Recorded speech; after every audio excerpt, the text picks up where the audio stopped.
কথাটা কি বুঝাইতে পারছেন?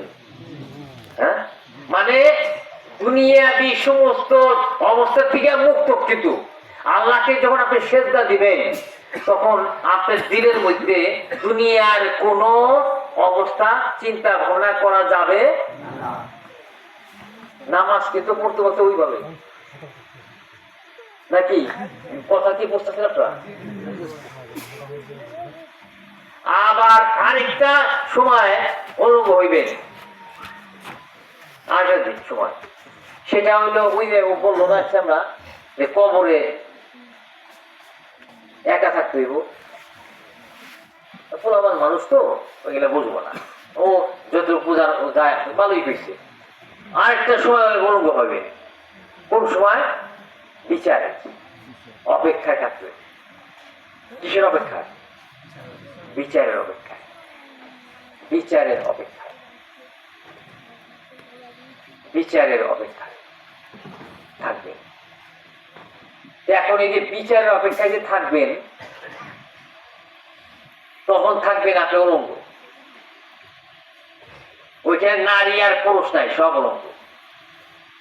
তো শরীর দিয়ে ঘাম হয়ে অস্থির হয়ে যাবেন। কতক্ষণ দাঁড়িয়ে থাকবেন?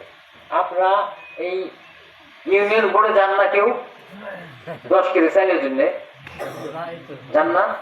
10 কেজি করে চাল দিব, দাঁড়িয়ে থাকতে কতক্ষণ দেখছেন? অসহ্য লাগে না? লাগে না? লাগে। তাহলে ওইখানে উলঙ্গ অবস্থায় দাঁড়িয়ে থাকতে হবে বিচার অপেক্ষায় 50,000 বছর। কত বছর পারবেন? হ্যাঁ, আসতে হবে সেদিন সামনে। 50,000 বছর উলঙ্গ অবস্থায় দাঁড়িয়ে থাকতে হবে বিচারের অপেক্ষায়। কেউ কাউরে চিনবে না, বুঝতে পারছেন? কেউ কারো খবর নেব না। তার একটা প্রমাণ হইল, যদি এই বুকের মধ্যে ব্যথা করে ধরপড় করে অস্থির লাগতেছে, ঘাম হইতেছে, তখন আপনি কি বলবেন? ওই তোর কারো কথা মনে থাকবে, হ্যাঁ, ছেলে মেয়ে স্ত্রী পুত্র পরিজন, তখন নিজে বাঁচবেন কিভাবে এই চিন্তা থাকে না? অস্থির দিয়ে একজন হয়েছেন না, এর মধ্যে কেউ আছেন না? দেখছেন তো ওই ওই অবস্থাটা কেমন লাগে? কারো কথা মনে থাকে না, তাই না?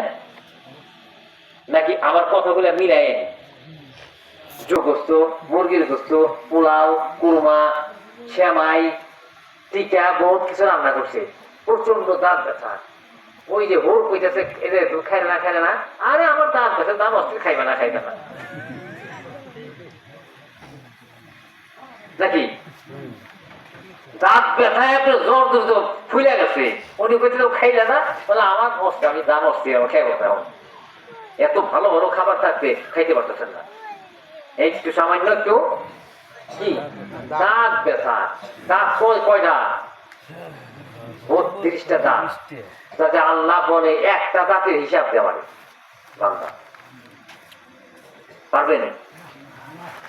একটা চোখের হিসাব দে পারবেন? একটা আঙ্গুলের হিসাব দে পারবে না? একটা পায়ের আঙ্গুলের হিসাব দে পারবো? আল্লাহ যদি হিসাব চায় বসে, দিতে পারবো হিসাব? পারবো না। তাহলে এখন এই যে আল্লাহ যে আমারে হাতটা দিছে, আল্লাহ কি বলছে? তোমার যে বান্দা হাত দিছি, শুকরিয়া আদায় করো। আলহামদুলিল্লাহ। আল্লাহ আর কিছু চায় না, চাই হলো কি? আলহামদুলিল্লাহ। আল্লাহ আমারে 5টা আঙ্গুল দিছে, একটা আঙ্গুল কাইটে ফেলাইলে বা কি রে, আঙ্গুল একটা নাই। আবার চোখ একটা কি খাবে হইলো টানা, ওই যে টানা জলিমূর্তি, তাই না? ওর সাথে জলিমূর্তির সাথে টানা চোখ হয়ে যায়। চোখ একটা অন্ধ থাকলে, পাও একটা লেখা থাকলে কি করবো? ওই যে দুইটা পাও দিছে, দুইটা হাতও দিছে, দুইটা চোখও দিছে, দুইটা কানও দিছে। আর যে কানে শোনা তারা কি বলে বয়রা, তাই না? আল্লাহ তো বয়রাও বানায় নাই, কানাও বানায় নাই, ল্যাংরাও বানায় নাই, গুইজাও বানায় নাই, তারপরে প্রতিবন্ধীও বানায় নাই। অনেকের ঘরের সন্তান প্রতিবন্ধী হয় না, না হয় না? প্রতিবন্ধীও আল্লাহ আপনার আমার বানায় নাই, বানাইছে না। তাইলে এর জন্য আপনার কি দরকার?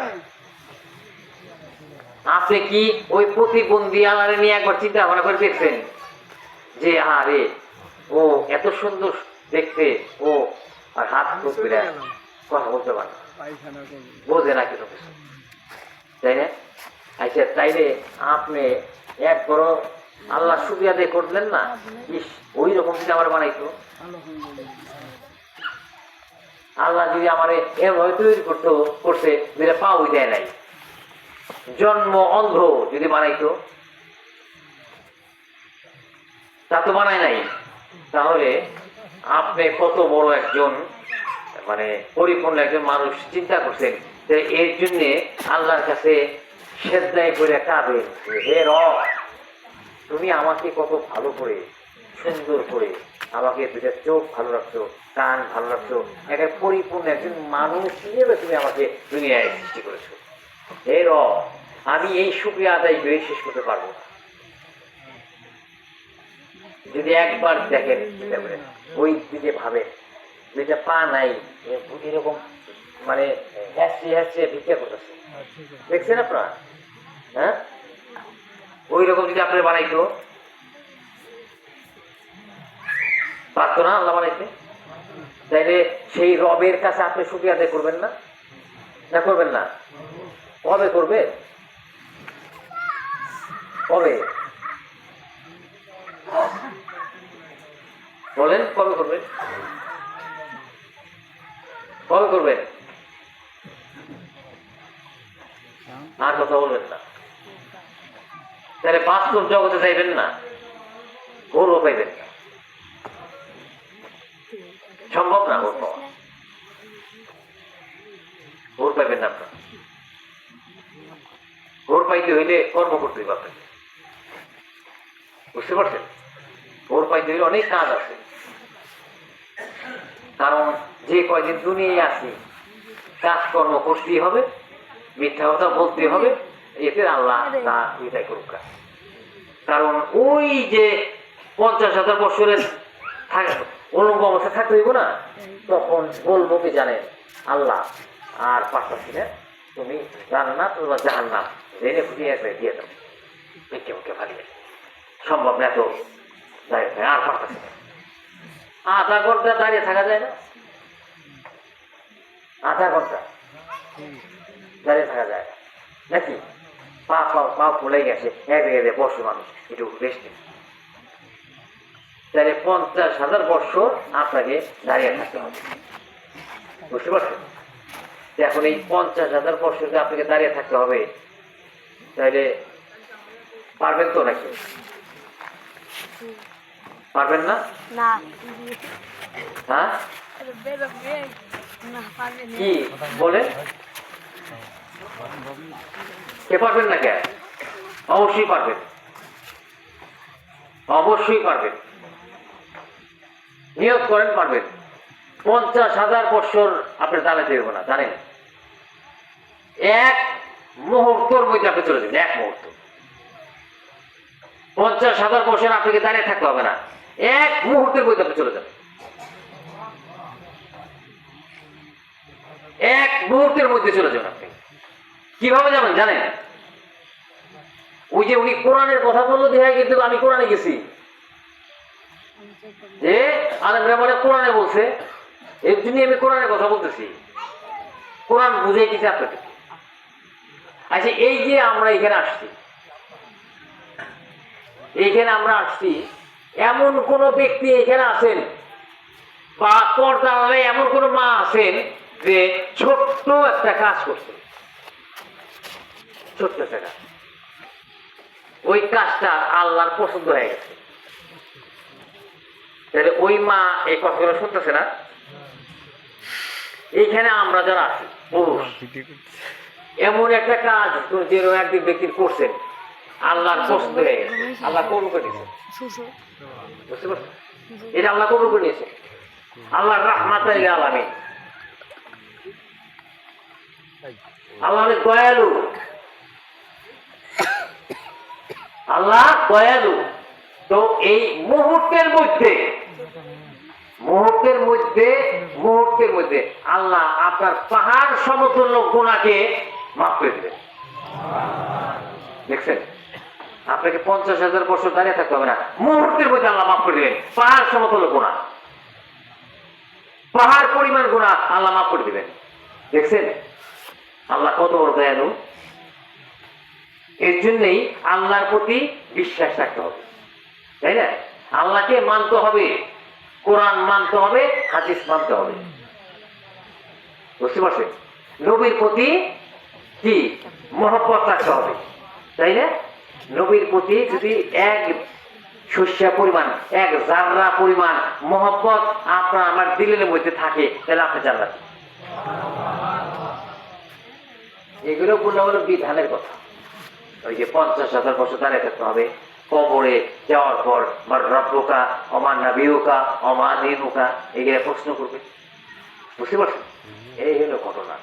এখন কথা হলো যে মানুষ যে আল্লাহ, এই আমরা ওই যে কয়েকদিন কবরে একা থাকতে হবে, মানুষকে আল্লাহ কবর দিয়ে দেয়, মানুষকে কবর দেয়, এক মানুষকে কবর দিয়ে দেয়। তাহলে ওইখানে আটকে দেয় না, তাহলে ওইখানে ওনার হিসাব দিয়ে দিব। তাইলে মরা মানুষকে হিসাব নেওয়া যায়? তাহলে তাজা করবো না নাকি? আচ্ছা, তাজা যে করবো, কেমনে তাজা করবো? তাজা এটা মানুষ ঘরের মধ্যে আটকে থাকলে 1 ঘন্টা, তাই দম বন্ধ হয়ে আসে।